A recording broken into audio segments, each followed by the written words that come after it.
இனிமையான நண்பர்களே, அன்புள்ளம் கொண்ட சொந்தங்களே, அனைவருக்கும் வணக்கம். மே 11 வன்னியர் சங்கத்தின் மகாபலிபுரம் மாநாடு வன்னிய இளைஞர் பெருவிழாவாக நடத்தப்படுகிறது. அந்த மாநாட்டு வேலைகள் மிக வேகமாக முடுக்கிவிடப்பட்டிருக்கிறது.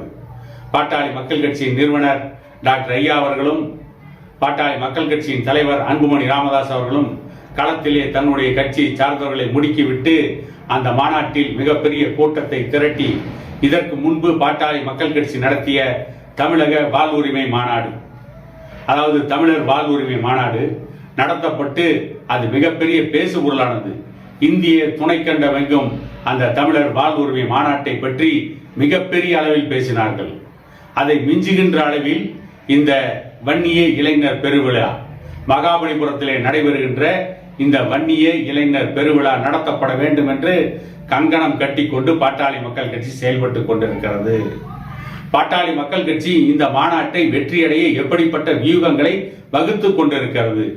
எந்த கிராமத்திலிருந்து எத்தனை வாகனங்கள் வரும், அந்த வாகனங்களில் எத்தனை பேர் வருவார்கள், ஒட்டுமொத்தமாக அந்த மகாபலிபுரம் இளைஞர் பெருவிழாவில் எத்தனை லட்சம் பேர் கூடுவார்கள் என்றெல்லாம் உளவுத்துறை ஒவ்வொரு மாவட்டம் வாரியாக ஒவ்வொரு கிராமம் வாரியாக இன்றைக்கு கணக்கெடுத்துக் கொண்டிருக்கிறது.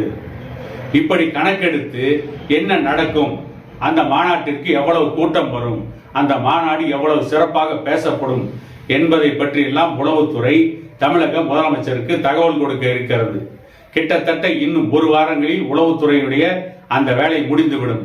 அடுத்து மாநாட்டு பணிகள் எப்படி இருக்கிறது என்று அடுத்த கட்ட சர்வேவை உளவுத்துறை நடத்த ஆரம்பித்துவிடும்.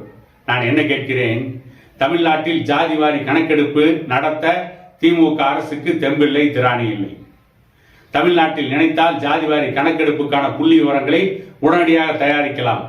பாட்டாளி மக்கள் கட்சியும் வன்னியர் சங்கமும் இணைந்து நடத்துகின்ற மகாபலிபுரம் வன்னிய இளைஞர் பெருவிழாவிற்கு எவ்வளவு மக்கள் கூடுவார்கள், எந்த கிராமத்திலிருந்து எத்தனை வாகனங்கள் வரும் என்பதையெல்லாம் புள்ளி விவரத்தோடு சேகரிக்கின்ற உளவுத்துறை, அதற்காக உளவுத்துறை பயன்படுத்துகின்ற திமுக அரசு ஜாதிவாரி கணக்கெடுப்பு என்கின்ற அந்த சர்வேவை நடத்துவதற்கு முடியாது, அது மத்திய அரசின் கையிலே இருக்கிறது என்று கைவிரிக்கிறார்கள். ஏன் திமுக அரசு இப்படி உளவுத்துறை மூலம் வன்னிய இளைஞர் பெருவிழா சம்பந்தமான நிகழ்ச்சிகளை இன்றைக்கு மோப்பம் பிடிக்கிறார்கள்? எதற்காக அது சம்பந்தமான தகவல்களை சேகரிக்கிறார்கள்? ஏனென்றால் வன்னியர் சங்கம் எந்த அளவிற்கு வளர்ந்திருக்கிறது, பாட்டாளி மக்கள் கட்சி எவ்வளவு பலத்தோடு இருக்கிறது என்பதை தெரிந்து கொண்டு அவர்களுடைய கூட்டணி கட்சிகளை கையாள போகிறார்கள். இதில் பெரும் கூட்டத்தை வன்னியர் சமூகம் கூட்டிவிட்டால் அதற்கான பலன் வன்னியர்களுக்கும் பாட்டாளி மக்கள் கட்சிக்கும் கிடைக்கிறதே இல்லையோ, நிச்சயம் திமுகவில் இருக்கின்ற கூட்டணி கட்சிகளுக்கு கிடைக்கும். ஏனென்று கேட்டால் திமுகவில் இருக்கின்ற கூட்டணி கட்சிகள் செல்வாக்கு இழந்த கட்சிகள். விடுதலை சிறுத்தைகள் கட்சிக்கு ஒன்றும் பெரிய செல்வாக்கு இல்லை. தனித்து போட்டியிட்டால் ஒவ்வொரு தொகுதியிலும் 5000 ஓட்டுகள் கூட வாங்க முடியாத மோசமான நிலைமையில் தான் விடுதலை சிறுத்தைகள் கட்சி இருக்கிறது. மறுமலர்ச்சி திமுகவை பற்றி சொல்லவே வேண்டியதில்லை. காங்கிரஸ் கட்சி தமிழ்நாட்டிலே இல்லாத ஒரு கட்சி. தனித்து போட்டியிட்டால் காங்கிரஸ் கட்சி எந்த சட்டமன்ற தொகுதியிலும் டெபாசிட் கூட வாங்க முடியாத ஒரு கட்சி. டெபாசிட்டை இழக்கக்கூடிய அளவிற்கு மிகவும் அவல நிலையிலே இருக்கின்ற ஒரு கட்சி.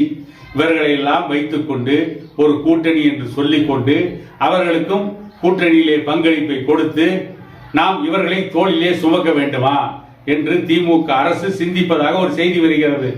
ஆகவே இந்த வன்னிய இளைஞர் பெருவிழா மாநாட்டிற்கு பாட்டாளி மக்கள் கட்சி எவ்வளவு கூட்டத்தை திரட்டுகிறது, எவ்வளவு இளைஞர்கள் வருகிறார்கள், அதில் வன்னியர்கள் எவ்வளவு பேர் வருகிறார்கள், மற்ற சமூகத்தை சார்ந்தவர்கள் எவ்வளவு பேர் வருகிறார்கள், பாட்டாளி மக்கள் கட்சியினுடைய முக்கிய பிரகடனமாக அந்த வன்னிய இளைஞர் பெருவிழாவில் என்ன இருக்கும் என்பதை பற்றித்தான் இன்றைக்கு உளவுத்துறை தோண்டி தோண்டி துருவி விசாரித்துக் கொண்டிருக்கிறது. அது சம்பந்தமான புள்ளி விவரங்களை சேகரித்துக் கொண்டிருக்கிறது. வன்னியர் சங்கம் மிகப்பெரிய வெற்றி மாநாடாக இந்த மாநாட்டை நடத்தும் என்பதில் எல்லளவும் சந்தேகமில்லை. கிட்டத்தட்ட இதற்கு முன்பு பாட்டாளி மக்கள் கட்சி நடத்திய மாநாடுகளிலேயே மிகப்பெரிய மாநாடாக இருந்தது தமிழர் வாழ்வுரிமை மாநாடு. அதை மிஞ்சுகின்ற வகையில் இந்த மகாபலிபுரம் வன்னிய இளைஞர் பெருவிழா இருக்கும் என்பது அனைவருக்கும் தெரிந்திருந்தாலும் கூட அதற்கான புள்ளி விவரங்களை சேகரித்து அடுத்த கட்ட அரசியல் நடவடிக்கையை திமுக தயாரிக்கும். அதே நேரத்தில் இதில் ஏதாவது குழப்பங்களை உருவாக்க முடியுமா, அல்லது கிராமங்களில் இருந்து புறப்படுகின்ற இளைஞர்களை ஏதேனும் தவறான பிரச்சாரம் நடத்தி அவர்களை அந்த மாநாட்டிற்கு வரவிடாமல் செய்ய முடியுமா என்று கூட ஒரு கூட்டம் திட்டமிட்டு ஒரு சதி செயலை ஆரம்பித்திருப்பதாக சொல்லப்படுகிறது. ஆனால் அனைத்தையும் முறியடித்து இந்த வன்னிய இளைஞர் பெருவிழா ஒரு மிகப்பெரிய வெற்றி மாநாடாக அமையும் என கூறிக்கொண்டு இன்னொரு காணொலியில் உங்களை சந்திக்கும் வரை உங்களிடமிருந்து விடைபெறுவது உங்கள் எடப்பாடி துரைசாமி.